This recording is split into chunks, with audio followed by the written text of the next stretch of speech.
Chapter 16. Samson went to Gaza, and there he saw a prostitute, and he went into her. The Gazites were told, "Samson has come here." And they surrounded the place and set an ambush for him all night at the gate of the city. They kept quiet all night, saying, "Let us wait till the light of the morning, then we will kill him." But Samson lay till midnight, and at midnight he arose and took hold of the doors of the gate of the city and the two posts, and pulled them up, bar and all, and put them on his shoulders and carried them to the top of the hill that is in front of Hebron. After this he loved a woman in the valley of Sorek, whose name was Delilah. And the lords of the Philistines came up to her and said to her, "Seduce him and see where his great strength lies, and by what means we may overpower him, that we may bind him to humble him. And we will each give you 1,100 pieces of silver." So Delilah said to Samson, "Please tell me where your great strength lies, and how you might be bound, that one could subdue you."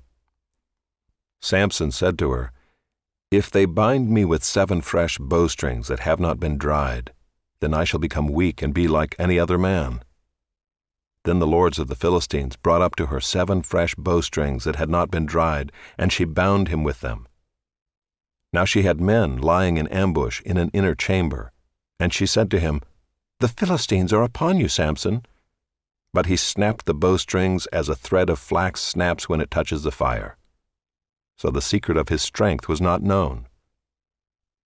Then Delilah said to Samson, "Behold, you have mocked me and told me lies.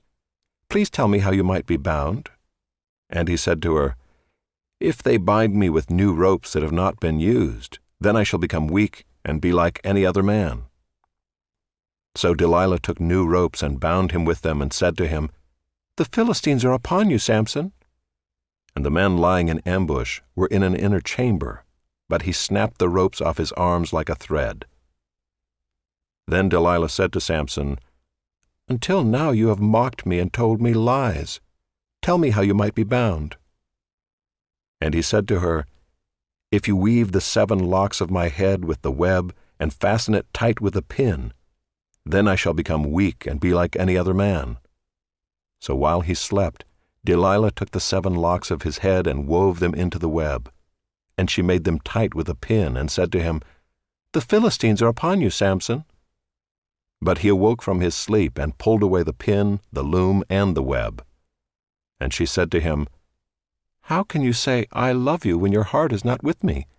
You have mocked me these 3 times, and you have not told me where your great strength lies." And when she pressed him hard with her words day after day and urged him, his soul was vexed to death.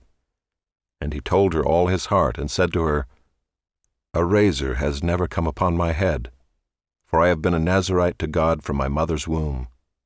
If my head is shaved, then my strength will leave me, and I shall become weak and be like any other man."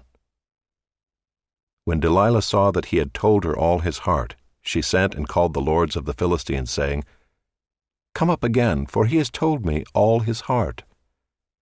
Then the lords of the Philistines came up to her and brought the money in their hands. She made him sleep on her knees, and she called a man and had him shave off the 7 locks of his head. Then she began to torment him, and his strength left him. And she said, "The Philistines are upon you, Samson." And he awoke from his sleep and said, "I will go out as at other times and shake myself free." But he did not know that the Lord had left him.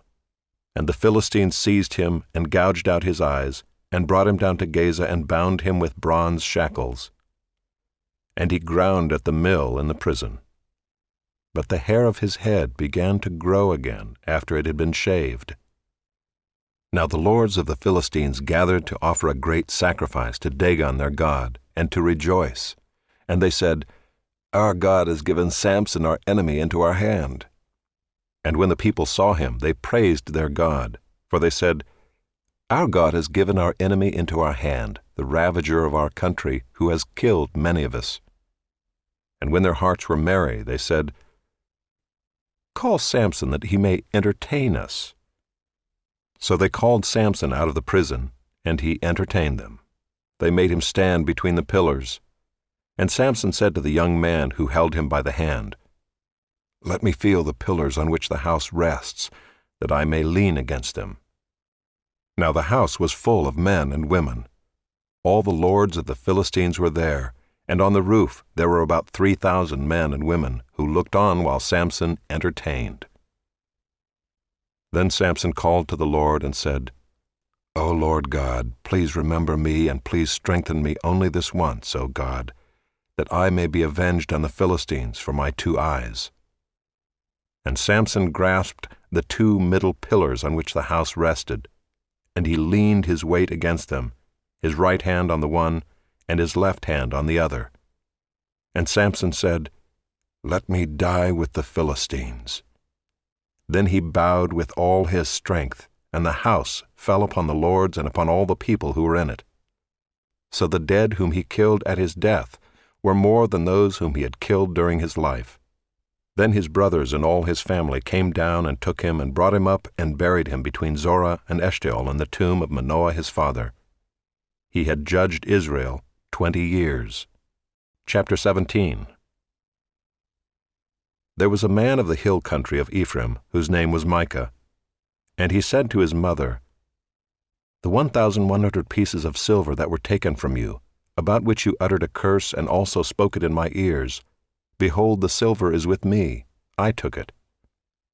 And his mother said, "Blessed be my son by the Lord." And he restored the 1,100 pieces of silver to his mother. And his mother said, "I dedicate the silver to the Lord from my hand for my son, to make a carved image and a metal image. Now therefore I will restore it to you." So when he restored the money to his mother took 200 pieces of silver and gave it to the silversmith, who made it into a carved image and a metal image. And it was in the house of Micah. And the man Micah had a shrine, and he made an ephod and household gods, and ordained one of his sons who became his priest. In those days there was no king in Israel. Everyone did what was right in his own eyes.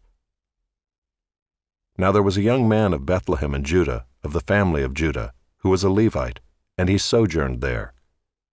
And the man departed from the town of Bethlehem in Judah to sojourn where he could find a place. And as he journeyed, he came to the hill country of Ephraim, to the house of Micah. And Micah said to him, "Where do you come from?" And he said to him, "I am a Levite of Bethlehem in Judah, and I am going to sojourn where I may find a place." And Micah said to him, "Stay with me and be to me a father and a priest, and I will give you 10 pieces of silver a year, and a suit of clothes and your living." And the Levite went in, and the Levite was content to dwell with the man, and the young man became to him like one of his sons.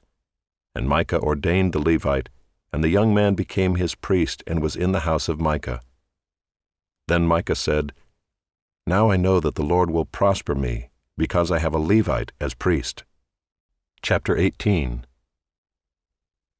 In those days there was no king in Israel, and in those days the tribe of the people of Dan was seeking for itself an inheritance to dwell in, for until then no inheritance among the tribes of Israel had fallen to them. So the people of Dan sent 5 able men from the whole number of their tribe, from Zorah and from Eshtaol, to spy out the land and to explore it. And they said to them, "Go and explore the land." And they came to the hill country of Ephraim to the house of Micah, and lodged there. When they were by the house of Micah, they recognized the voice of the young Levite. And they turned aside and said to him, "Who brought you here?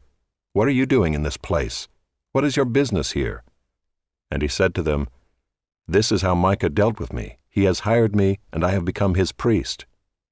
And they said to him, "Inquire of God, please, that we may know whether the journey on which we are setting out will succeed." And the priest said to them, "Go in peace. The journey on which you go is under the eye of the Lord."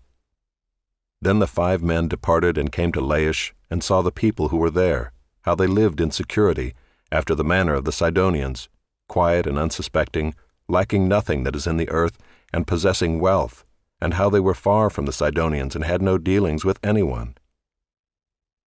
And when they came to their brothers at Zorah and Eshtaol, their brothers said to them, "What do you report?" They said, "Arise and let us go up against them, For we have seen the land, and behold, it is very good. And will you do nothing? Do not be slow to go, to enter in and possess the land. As soon as you go, you will come to an unsuspecting people. The land is spacious, for God has given it into your hands, a place where there is no lack of anything that is in the earth.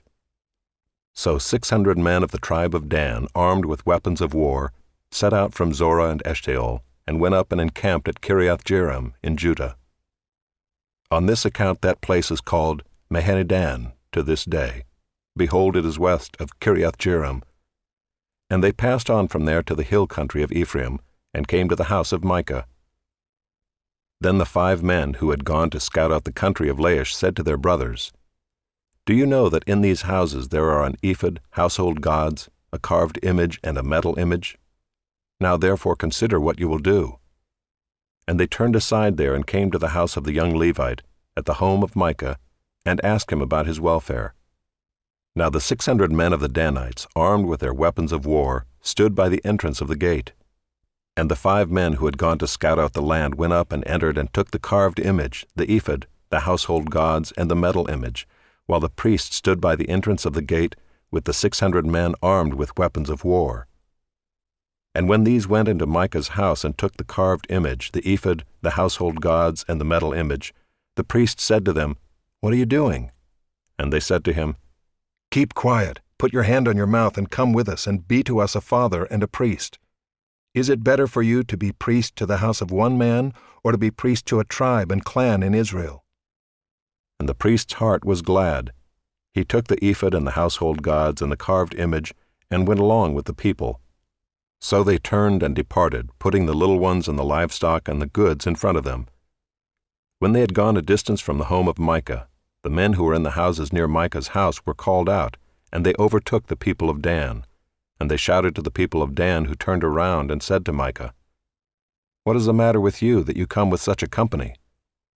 And he said, You take my gods that I made and the priest, and go away, and what have I left? How then do you ask me, What is the matter with you? And the people of Dan said to him, Do not let your voice be heard among us, lest angry fellows fall upon you, and you lose your life with the lives of your household. Then the people of Dan went their way, and when Micah saw that they were too strong for him, he turned and went back to his home. But the people of Dan took what Micah had made and the priest who belonged to him, and they came to Laish, to a people quiet and unsuspecting, and struck them with the edge of the sword and burned the city with fire. And there was no deliverer, because it was far from Sidon, and they had no dealings with anyone. It was in the valley that belongs to Beth-Rehob.